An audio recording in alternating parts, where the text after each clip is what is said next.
오늘 주일 학생들 따로 안 해요? 방학했어요?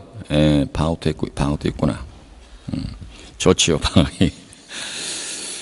오늘 마태복음 8장 1절에서 4절에 있는 말씀을 본문으로 삼아서 나병을 낫게 하심, 나병 환자를 낫게 하심, 이런 제목의 말씀을 드리도록 하겠습니다.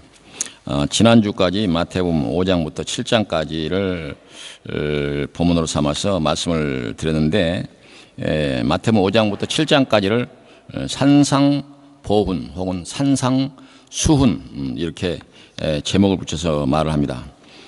그래서 마태복음 5장 첫머리는 예수께서 산에 올라가 앉으시니 이렇게 시작하고, 이제 그 마지막 또 이제 끝난 오늘 첫 본문이 되는 8장 1절에는 예수께서 산에서 내려오시니 이렇게 기록되어 있는데, 이 산에서 전했던 그 예수님의 말씀이 5장, 6장, 7장인데, 예수님께서 세상에서 그 지하들을 위해서 주신 그 핵심적인 그 교훈이 그 산상보훈에 담겨 있습니다.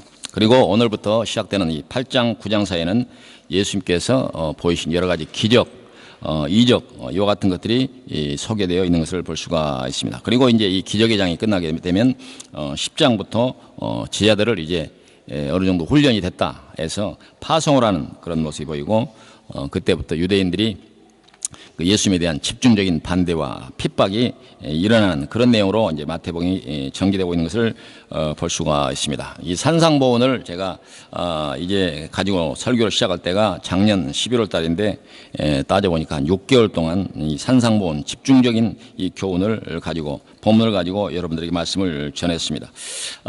이제 바로 말하면 덴마크 한인교회를 위해서 예수님께서 하신 그 집중적인 교훈을 다 전했다. 어제 내용상으로는 뭐 얼마나 우리가 수용하고 그걸 이해했는지 그건 물론 따로 우리가 생각해 봐야겠지만, 어찌됐든 전하는 입장에서는 마태복음에서 전하는 가장 중요한 교훈들을 다 전했다, 이렇게 얘기할 수가 있습니다. 근데 우리가 이 귀중한 이런 교훈들을 받아들이는 사람들의 마음이 얼마나 절실한가 라고 하는 문제는 이제 별개의 문제이긴 하지만은, 어쨌든 이제 성경에 보면 이 말씀을 받는 사람들이 좀 절실하고 간절하고 또 긴박하고 이런 긴장감을 가지고 들어라, 성경은 이렇게 되어 있는데, 우리가 이 중요한 교훈이 뭐 특별히 따로 없겠지만, 어쨌든 말씀을 들을 때는 이런 마음의 자세가 중요하지 않는가, 이렇게 생각이 됩니다. 마태복음 3장 7절에 보면 요한이 많은 바리새인들과 사두개인들이 세례 베푼 데로 오는 것을 보고 이르되 독사의 자식들아, 누가 너희를 가르쳐 임박한 진노를 피하라 하더냐, 이렇게 되어 있고, 요한계시록 1장 3절에 보면 이 예언의 말씀을 읽는 자와 듣는 자와 그 가운데 기록한 것을 지키는 자는 복이 있나니 때가 가까움이라, 이렇게 말씀하고 있습니다. 예수님께서 전하는 그 모든 말씀을 포함한 성경의 교훈은 매우 엄중하고 긴박하게 우리에게 전하고 있고, 또 지금 시대에 특별히 때가 가까웠다라고 할 수가 있는데, 우리가 말씀을 듣는 그 자세에 대한 그런 교훈이라고 할 수가 있습니다. 그래서 이제 마태복음 3장 8절 이하에 보면, 그러므로 회개에 합당한 열매를 맺고 속으로 아브라함이 우리 조상이라고 생각하지 말라. 내가 너에게 이르노니 하나님이 능히 이 돌들로도 아브라함의 자손이 되게 하시리라. 이미 도끼가 나무 뿌리에 놓였으니 좋은 열매를 맺지 아니하는 나무마다 찍혀 불에 던지리라. 이 말씀은 아주 강력한 엄중한 경고의 말씀이라고 할 수가 있습니다. 하나님 말씀을 들을 때, 주일날 와서 목사님의 설교를 들을 때 그렇고 그런 얘기로 들어서는 안 된다, 그런 얘기입니다. 그래서 아주 엄중한 진지한 절실한 그런 자세로 말씀을 들어야 한다, 그런 말이 되는 것입니다. 오늘 본문을 보도록 하겠습니다. 예수께서 산에서 내려오시니 수많은 무리가 따르니라. 한 나병 환자가 나와 절하며 이르되 주여 원하시면 저를 깨끗하게 하실 수 있나이다 하거늘, 예수께서 손을 내밀어 그에게 대시며 이르시되 내가 원하노니 깨끗함을 받으라 하시니 즉시 그의 나병이 깨끗하여진지라. 예수께서 이르시되 삼가 아무에게도 이르지 말고 다만 가서 제사장에게 내 몸을 보이고 모세가 명한 예물을 드려 그들에게 입증하라 하시니라. 이 내용이 바로 오늘 본문입니다. 저도 이제 나이가 들어가기 때문에 옛날보다 한참 젊었을 때보다는 이 건강이 얼마나 중요한지 절실하게 느껴질 때가 많이 있습니다. 요새는 길거리에 이제 씩씩하게 뛰어다니고 이런 사람들 볼 때 보면 참 아름답다. 이렇게 느낄 때가 많아요. 그건 옛날에 젊었을 때 못 느끼는 감정 같아요. 그래서 사람이면 다 건강하게 뛰어다니는 것이지 이렇게 생각했는데 이렇게 펄떡펄떡 뛰어다니는 걸 보고 참 아름답다 이런 생각을 했어요. 여러분들이 현재 건강에 돌아다닌다고 하면 그건 여러분들이 그냥 뭐 항상 우리는 그렇게 생각할 수 있지만 여러분들이 현재 건강하게 두 발로 마음먹은 곳에 각 마음먹은 곳마다 갈 수 있다라고 하는 것은 축복이고 또한 그 하나님이 주신 그런 기회이고 아름다움이라 그렇게 얘기할 수가 있습니다. 이제 그러나 때로는 길거리에서든지 또 여러 곳에서 연세가 많은 사람들이 이 걷는 거리가 불편하고 또 조심스럽게 이렇게 움직이는 걸 보면 저분들도 한때 참 젊었을 때 자기가 원하는 대로 펄떡펄떡 뛰어다녔을 텐데 이런 생각이 들 때도 많이 있습니다. 요즘 덴마크에 여행자들이 많이 오는데 단체 관광들 가운데서 요새 갑자기 뭐 팔이 부러지거나 또 복통이 와가지고 병원에 데려다주는 그런 일이 종종 있었습니다. 이제 그렇게 되면 그분들은 큰 돈 들여가지고 별르고 왔던 그 여행이 다 취소가 되고 또 여러 사람들한테 민폐를 끼치고 그러는 모습을 우리가 볼 수가 있는데 이제 아프지 않아도 여행자들한테 연세가 좀 여행하기에는 좀 많구나 이렇게 생각되는 분들은 오셔가지고 걷는 것도 조심스럽고 차에 오르고 내리는 것도 옆에 사람들한테 도움을 받아야 되고 그런 것들을 볼 때 그런 말이 이제 절로 나오는데 청춘을 돌려다오 이런 얘기가 떠올 때가 많이 있습니다. 다 건강이 얼마나 중요한가를 보여주는 그런 사례들이라고 할 수가 있습니다. 어떤 종류의 질병이든 즐거운 그런 그 병은 없을 것입니다. 그런데 오늘 본문에 보니까 문둥병자가 예수님의 말씀으로 깨끗하게 낫는 기사가 기록되어 있는 것을 볼 수가 있습니다. 여기에서 보면은 개역 성경에는 문둥병자 이렇게 되어 있고 어떤 성경은 나환자 뭐 이렇게 기록되어 있는데 다 같은 그런 상태 환자를 얘기하고 있고 지금은 이 병자를 한센병 환자 이렇게 부릅니다. 근데 옛날부터 이 문둥병, 이 나환자는 저주받은 그런 병이라고 하는 그런 인식이 있었습니다. 우리나라도 제가 어려서도 보면 저 산속 깊은 곳에 이렇게 천막을 쳐놓고 나환자들이 살고 있다 그런 얘기를 들은 적이 있고 어려서 교회 갈 때 그 앞길을 지나면서 무서워가지고 그 앞에쯤 갔다가 살금살금 갔다가 나환자들이 사람 잡아먹는다더라 뭐 이런 얘기를 들어서 무서워서 막 뛰어갔던 그런 그 기억도 있습니다. 이제 우리나라에서 현실적으로 경험했던 이와 같은 것도 마찬가지지만 구약 레위기 13장 43절 이하에 보면 이제 그 문둥병이 확실한 자를 그 진단하는 그런 그 말씀 가운데 제사장은 그를 부정한 자로 선언해야 된다. 문둥병에 걸린 사람은 누구든지 자기 옷을 찢고 머리를 풀며 입술을 가리고 부정하다 하고 외쳐야 하며 그 병이 걸려있는 동안은 부정함으로 그는 야영지 밖에서 따로 살아야 한다. 이렇게 레위기에 기록되어 있는 것을 볼 수가 있습니다. 이 당시 그런 형편과 조건과 그런 상황에서는 전염병을 관리하는 그런 지침이라고 할 수가 있습니다. 이 지침은 병이 든 사람을 위한 것이 아니라 병이 들지 않는 다수를 보호하기 위한 그런 조치로 보입니다. 우리나라에서도 저기 유명한 그 소록도라고 하는 그 섬이 있는데 거기는 그 나환자들만 모여서 사는 그런 마을입니다. 그 마을은 일제 강점기에 그 소록도 나환자촌이 생겼고 그 나환자촌에서 여러 차례 인권 유린 그리고 학살 그리고 핍박을 받은 그런 사례가 많아서 정말 그 환자들과 가족들에게는 한이 서린 곳이 바로 소록도라고 할 수가 있습니다. 이 문둥병에 걸리게 되면 병이 든 것도 가슴 아픈 일이지만은 사람들한테 천대받는 그런 일이 더해져서 더욱더 고통스러운 병이 아닌가 이렇게 생각이 됩니다. 저기 순천 여수 사이에는 애양원이라고 하는 그 나환자 마을인데 많이 알려진 그 순교자 소작원 목사님이 그 애양원을 세우시고 나환자들 돌보던 마을이 바로 이제 애양원입니다. 그 애양원은 이미 그 완치된 문둥병이 현재 병이 든 사람이 아니라 완치된 사람들만 살았는데 제가 고등학교 시절에 제가 다니는 학교가 밴드부, 이 밴드부가 있어서 그분들을 위문하기 위해서 밴드부와 함께 제가 카메라맨으로 함께 참여를 한 적이 있습니다.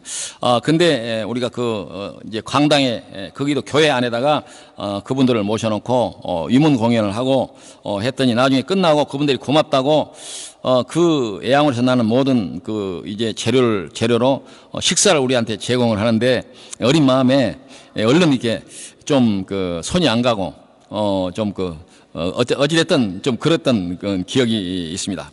그때 거기에는 주로 이제 이 양돈 그리고 농사를 짓는 사람들이었는데 어찌됐든 그런 경험이 지금 새록새록 추억 속에 있습니다.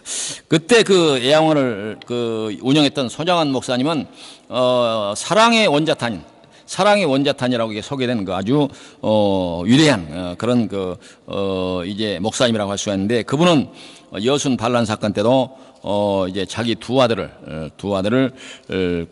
공산당에게 잃는 그런 일이 있었는데 자기 두 아들을 죽인 이제 가해자를 용서한 일로 손양원 목사님을 사랑의 원자탄 그렇게 부르고 옛날에 영화화 되었던 적도 있습니다. 아마 연세가 많은 분들은 손양원 목사님을 아마 대한 얘기를 들었을 것입니다. 손양원 목사님이 하신 일 가운데서는 이제 문동환자 한센인들의 고름을 입으로 빨아냈다.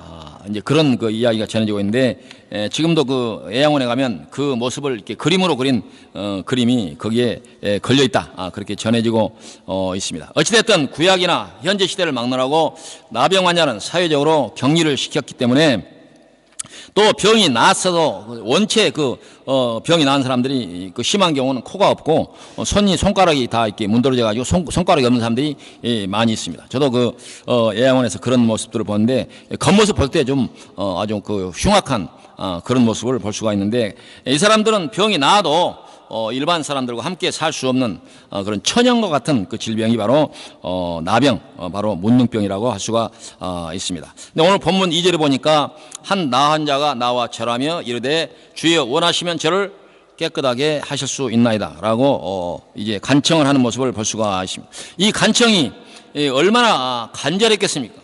우리는 이 제3자 입장에서 그냥 수평적으로 글을 이렇게 쭉쭉 읽어나가지만 이 당사자인 나병 환자 입장에서는 이와 같이 사회적 냉대, 고통, 천연과 같은 이런 이제 병을 가진 사람들이 그 병을 낫으면 좋겠다라고 하는 마음이 얼마나 간절했겠는가 이제 우리가 생각해 볼 필요가 있는데 아마 그 말은 그들에게는 제발 저 좀 살려주세요. 아마 그런 정도의 간절함이 있었을 것입니다. 그리고 이제 그 사람들은 그들이 가진 이 소원은 내가 앞으로 현재보다 더 잘 살겠다, 이렇게 대접을 받고 살고 싶다. 그런 것보다는 그냥 보통 사람의 대접을 받았으면 좋겠다라고 하는 것이 아마 그들의 소원이었을 것입니다. 그래서 그들이 주여 나를 내 병을 고쳐주십시오. 깨끗하게 이제 하실 수 있나이다. 이렇게 말하는 것은 정말 우리가 이해할 수 없는 간절함이 그 안에 있다. 그렇게 얘기할 수가 있습니다. 이 호소를 들으신 예수님은 내가 원하노니 깨끗함을 받으라. 이렇게 말씀하심으로써 그 즉시로 병을 낫게 해주는 그런 모습이 기록되어 있습니다. 이제 이 기록들을 통해서 우리가 어떤 교훈을 얻을 수 있는가? 2절에 보면 주여 원하시면 저를 깨끗하게 하실 수 있나이다. 이렇게 말을 하는 것을 우리가 주목할 수 있는데 그 말은 믿음이 전제가 되었다라고 하는 것을 알 수가 있습니다. 믿음, 주는 그렇게 할 수 있다. 보통은 어렵지만 하나님, 예수님은 그걸 할 수 있다라고 하는 것이 바로 믿음의 믿음을 고백하는 거 아닙니까? 우리 믿음의 본질이 바로 그런 것이라고 할 수가 있습니다. 그래서 믿음의 본질을 이제 이 말씀에 비추어서 우리가 재해석해 보면 믿음이라고 하는 것은 간절함과 또 하나님은 그렇게 하실 수 있다라고 하는 그 신뢰, 확신, 그와 같은 것이 믿음의 본질이라고 할 수가 있습니다. 우리에게도 필요한 이거 믿음의 모습은 이런 것들이 아닌가? 우리가 신앙생활할 때에 간절한 마음, 그리고 하나님을 신뢰하는 확실한 마음, 그것이 우리에게 전제가 되어야 그에게서 진실한 믿음을 기대할 수 있지 않는가, 이렇게 생각이 되고, 이제 시간 되고 주일 되면 왔다 갔다 하는 이와 같은 것들은 간절함이 없다고 한다면 다시 그 믿음에 대해서 점검을 해볼 필요가 있지 않을까, 이렇게 생각이 됩니다. 이제 오늘 이 말씀에는 믿음이 전제가 됐다, 그렇게 설명하고 있지 않지만 누가복음 17장에도 나환 자들이 치료받은 그 기사가 있는데, 누가복음 17장 19절에 보면 그에게 이르시되 일어나 가라, 내 믿음이 너를 구원하였느니라 하시더라, 이렇게 기록되어 있고, 마태복음 18장에는 맹인이 고침을 받은 그 기사가 있는데 18장 42절에는 예수께서 그에게 이르시되 보라, 내 믿음이 너를 구원하였느니라 하시매 곧 보게 되어 하나님께 영광을 돌리며 예수를 따르니 백성이 이를 보고 하나님을 찬양하니라 말씀하고 있습니다. 그러므로 오늘 말씀에도, 이 말씀에는 생략이 되어 있지만 이 나와 환자, 이 문둥 환자의 이와 같은 그 소원, 간절한 그 애원은 믿음이 전제가 되었다라고 하는 것을 우리가 알 수가 있다, 그 말입니다. 다음으로 우리가 얻을 수 있는 교훈은 그의 절박한 기도에 있다고 할 수가 있습니다. 보통 우리가 기도를 할 때, 응답받는 기도를 말할 때 절실함이 생명이라고 할 수가 있습니다. 간혹 고칠 수 없는 질병으로부터 치유를 경험한 그런 얘기를 우리가 종종 듣게 되는데, 그런 경우도 간절한 기도, 예를 들어서 산기도를 한다든지 금식기도를 한다, 이런 간절한 기도가 그를 낫게 하는 그런 사례를 우리가 볼 수가 있습니다. 그러므로 우리의 삶에 있어서 하나님의 도우심, 또 이 기도에 응답받기를 원하는 사람들은 이 믿음과 절실함이 합한 그런 기도가 바로 그와 같은 기도의 응답을 받을 수 있다, 그렇게 말씀할 수가 있습니다. 그런데 이 본문을 이해하면서 예수님의 그 말씀과 의도에 대한 오해가 있는 것도 종종 우리가 찾아볼 수가 있는데, 그것이 무엇인가? 예수님은 이 병고침을 통해서 그 병고침 자체가 목적이 아니라, 이 병고침을 통해서 예수님이야말로 메시아라고 하는 사실을 알게 하셨다라고 하는 사실입니다. 병 고친다고 하는 것은 하나의 수단이지 목적이 아니라고 하는 것입니다. 그래서 우리가 신앙생활을 한다든지 교회 간다든지 또 어떤 종교단체에 귀의한다 할 때는 병 고침이 목적이 아니다. 그래서 기본적으로 뭐냐? 그건 바로 예수님께서 메시아가 된다고 하는 사실을, 그것이 바로 가르치거나 우리가 믿게 되는 것이 목적이라, 그렇게 얘기할 수가 있는 것입니다. 우리가 성경에서 예수님의 그 기적과 이적으로 또 말씀으로 고침을 받았던 사람들은 그들이 고침을 받은 이후에 계속적으로 살았느냐? 다 죽었습니다. 또 현실에서도 그런 기적을 체험하는 사람 또 언젠간 다 죽게 돼 있습니다. 그러므로 우리가 병고침의 목적은 단지 그 병고침을 통해서 예수님께서 우리에게 보여주시는 어떤 메시지, 그와 같은 것이 있다라고 할 수가 있네. 누가복음 5장 17절 이하의 좀 긴 그 본문에는 이렇게 되어 있는데, 하루는 가르치실 때 갈릴리의 각 마을과 유대와 예루살렘에서 온 바리새인과 율법 교사들인데 병을 고치는 주의 능력이 예수와 함께 하더라. 한 중풍병자를 사람들이 침상에 메고 와서 예수 앞에 들어놓고자 했으나 무리 때문에 메고 들어갈 길을 얻지 못한지라 지붕에 올라가 기와를 벗기고 병자를 침상째 무리 가운데로 예수께 앞에 달아내리니, 예수께서 그들의 믿음을 보시고 이르시되 이 사람아, 내 죄의 사함을 받았느니라 하시니, 서기관과 바리새인들이 생각하기를 이 신성 모독하는 자가 누구냐? 오직 하나님 외에 누가 능히 죄를 사하겠느냐? 예수께서 그 생각을 하시고 대답하여 이르시되 너희 마음에 무슨 생각을 하느냐? 내 죄의 사함을 받았느니라 하는 말과 일어나 걸어가라 하는 말이 어느 것이 쉽겠느냐? 그러나 인자가 땅에서 죄를 사하는 권세가 있는 줄을 너희로 알게 하리라 하시고 중풍병자에게 말씀하여 내가 내게 이르노니 일어나 내 침상을 가지고 집으로 가라 하시매 그 사람이 그들 앞에서 곧 일어나 그 누웠던 것을 가지고 하나님께 영광을 돌리며 자기 집으로 돌아가니 모든 사람이 놀라 하나님께 영광을 돌리며 심히 두려워하여 이르되 오늘 우리가 놀라운 일을 보았다 하니라. 이렇게 기록되어 있는 것을 볼 수가 있습니다. 이 말씀에도 예수님은 이 병고침을 통해서 예수님께서 죄를 사하는 권세가 있다라고 하는 것을 알리기 위해서 그런 예수님께서 말씀하셨다, 이렇게 설명을 하고 있는 것을 볼 수가 있습니다. 이 세상에 죄를 사하는 권세가 누구에게 있는가? 나 외에는 없다. 바로 나에게 죄를 사하는 권세가 있다, 그런 말이며, 그 말은 바로 나야말로 메시아이고 그리고 구원자가 된다고 하는 사실을 알려주시는 것입니다. 이와 같은 뜻으로 우리가 미뤄볼 때에 병을 고쳐주신 것은 물론 그 병고침을 통해서 우리가 자유함을 얻는 것은 사실지만, 예수님의 의도는 이 병고침은 병고침 자체가 아니라 바로 내가 메시아다, 내가 구원자라고 하는 사실을 알리는 수단으로서 병을 고쳐주셨다고 하는 사실을 알 수가 있습니다. 이 마태복음 28장 18절 이하에 보면 예수께서 나와 말씀하여 이르시되 하늘과 땅과 땅의 모든 권세를 내게 주셨으니 그러므로 너희는 가서 모든 민족을 제자로 삼아 아버지와 아들과 성령의 이름으로 세례를 베풀고 내가 너희에게 분부한 모든 것을 가르쳐 지키게 하라. 볼지어다 내가 세상 끝날까지 너희와 항상 함께 있으리라 하시니라. 이 말씀도 이제 예수님께서 내가 바로 메시아다, 내가 바로 구원자다, 내가 바로 쉐이비어다, 이렇게 얘기하고 있는 것입니다. 본문 4절에 보니까, 본문 4절에는 예수께서 이르시되 삼가 아무에게도 이르지 말고 다만 가서 제사장에게 내 몸을 보이고 모세가 명한 예물을 드려 그들에게 입증하라 하시니라 라고 하는 말씀이 기록되어 있는 것을 볼 수가 있습니다. 이 말씀은 구약 레위기에 보면 구약 레위기 13장, 14장, 15장에 이 나병 환자와 그리고 유출병 이런 환자들에 대한 그런 기록이 있는데, 병이 들었을 때나 혹이 병을 낳았을 때 제사장에 가서 필요한 그 규례에 따라서 예물을 드려라, 이런 기록이 있는 걸 볼 때 바로 그 말씀을 두고 예수님께서 삼가 아무에게도 이르지 말고 가서 제사장에게 내 몸을 보이라, 이렇게 말씀하신 근거라고 할 수가 있습니다. 이 말은 바로 이 나병 환자가 확실하게 나았다고 하는 것을 선언을 받으라, 이렇게 말씀하는 뜻이 있다라고 하는 것입니다. 우리는 이렇게 생각해 볼 수가 있습니다. 내가 병이 나았으면 됐지 누구에게 보이고 말 것이 있느냐, 그렇게 생각해 볼 수가 있을 것입니다.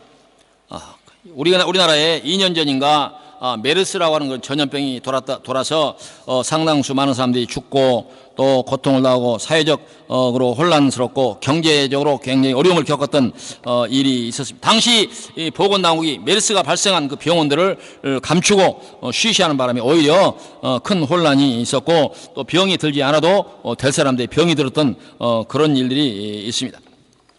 예수님께서 이런 상황을 염두에 두고 말씀하셨다, 그렇게 할 수는 없어도 사회적 파장이 있는 일이거나 개인적인 일이거나 혹은 사회적 보편 질서를 따르라고 하는 그런 메시지가 있다고 할 수가 있는 것입니다. 우리가 종종 듣는 그 소식 가운데서 기도원이나 그리고 종교 시설에서 환자들을 치료한다는 구실로 사람들을 데려다가 이제 불법 그런 의료 행위를 하다가 사람들이 죽거나 또 고통을 당하고 또 때로는 많은 돈을 편취하는 그런 일이 있었습니다. 이런 일로 종교계 전체가 비난을 받고 또 이제 건강한 교회까지 비난의 대상이 되는 일도 종종 있는데, 지상에 있는 교회가 사회적 이런 보편 질서를 따르는 것도 매우 우리가 중요하게 지켜야 할 덕목이라고 하는 사실을 알아야 하는 것입니다. 나만 아니면 되지, 이렇게 얘기할 수가 없다라고 하는 것입니다. 우리 속담에 이제 그 오얏나무 밑에서 갓근을 고쳐 쓰지 말고 또 땅콩밭에서 신발을 고쳐 쓰지 말라, 이 오해살치를 하지 말라, 이제 그런 얘기인데요.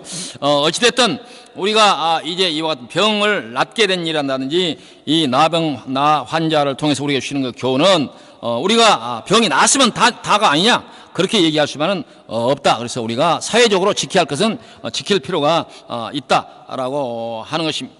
예수님은 이 나 환자를 낫게 하심으로 이제 우리에게 주시는 그 가장 큰 교훈은 메시아라고 하는 사실을 보여주신 것이다. 그리고 오늘 우리가 들어야 할 가장 중요한 교훈도 그 말씀이라고 할 수가 있습니다. 예수님의 모든 말씀과 모든 성경의 기록과 가르침은 우리 영혼의 구원의 목적이 있다라고 하는 것입니다.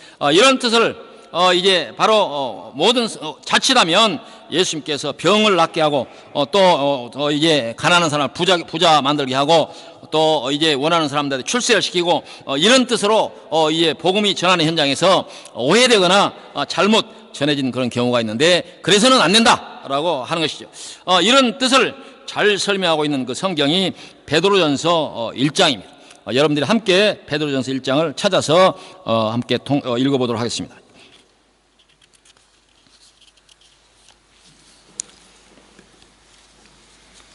다 같이 여러분이 갖고 있는 성경을 찾아서 베드로전서 1장을 함께 교독하도록 하겠습니다. 제가 한 절 읽고 여러분들이 한 절 읽고 그렇게 하도록 하겠습니다. 다 찾으세요. 다 이제 베드로전서 1장을 찾아봤습니다. 시작하도록 하겠습니다. 예수 그리스도의 사도 베드로는 본도, 갈라디아, 갑바도기아, 아시아와 비두니아에 흩어진 나그네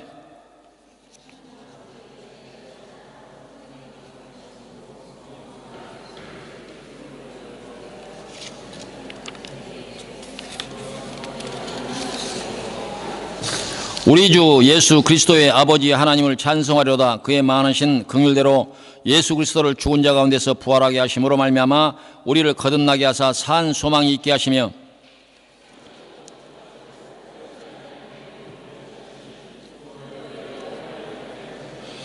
너희는 말세에 나타내기로 예비하신 구원을 얻기 위하여 믿음으로 말미암아 하나님의 능력으로 보호하심을 받았느니라.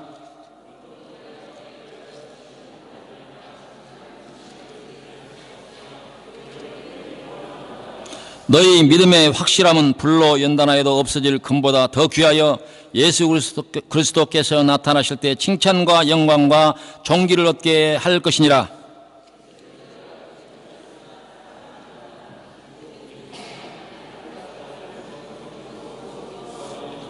믿음의 결국 곧 영혼의 구원을 받음이라.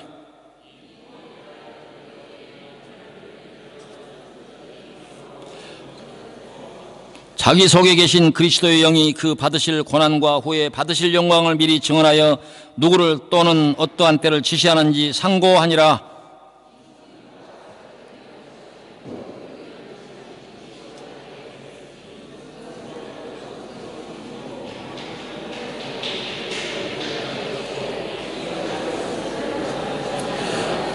그러므로 너희 마음의 허리를 동이고 근신하여 예수 그리스도께서 나타나실 때 너에게 가져다 주실 은혜를 온전히 바랄지어다.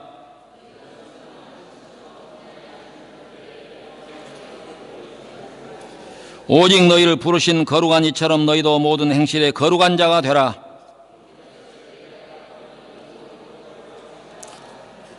외모로 보시지 않고 각 사람의 행위대로 심판하시니 이를 너희가 아버지라 부른즉 너희가 나그네로 있을 때를 두려움으로 지내라.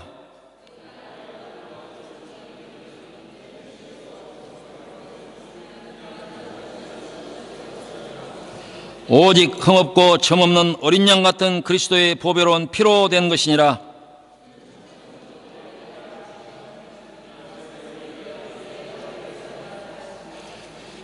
너희는 그를 죽은 자 가운데서 살리시고 영광을 주신 하나님을 그리스도로 말미암아 믿는 자니 너희 믿음과 소망이 하나님께 있게 하셨느니라.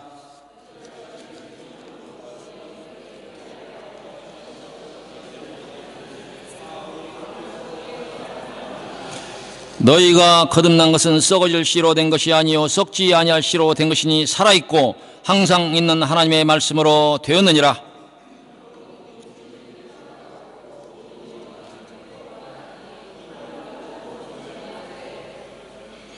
다 함께 주의 말씀은 세세토록 있도다 했으니 너희에게 전한 복음이 곧 이 말씀이라. 이 말씀 앞에서 여러분들이 절실한 마음과 믿음을 가지고 아멘 할 수 있기를 바랍니다. 기도하십시다. 고맙고 감사하신 여호와 아버지 하나님, 예수님께서 한 문둥 환자를 고쳐주신 일로 말미암아 우리에게 주 앞에 나아가는 마음의 자세, 절실함과 믿음을 가지고 주 앞에 나올 것을 가르친 귀한 말씀을 듣게 하시니 고맙고 감사합나이다. 성경에 기록된 방대한 말씀과 예수님의 말씀과 또 우리에게 주시는 모든 교훈들은 우리의 영혼의 구원을 위하여 예수님께서 세우신 그 의의 도로 말미암아 되었다고 하는 사실을 우리에게 확실하게 알게 하시니 고맙고 감사하옵나이다. 우리 자신을 이제 믿지 않게 도와주시고 오직 하나님께 의지하는 바 되어서 하나님께 주시는 모든 말씀과 약속을 따라서 나아갈 수 있도록 인도하여 주시고 소망 없는 세상 가운데서 하나님께 주신 이 귀한 말씀과 약속을 통해서 마음속에 소망을 품고 기쁨과 또한 이제 능력과 하나님께서 우리에게 주시고 약속한 것들을 바라보면서 소망 중에서 나아가는 저리 되게 도와주시기를 간절히 바라옵고 원하옵나이다.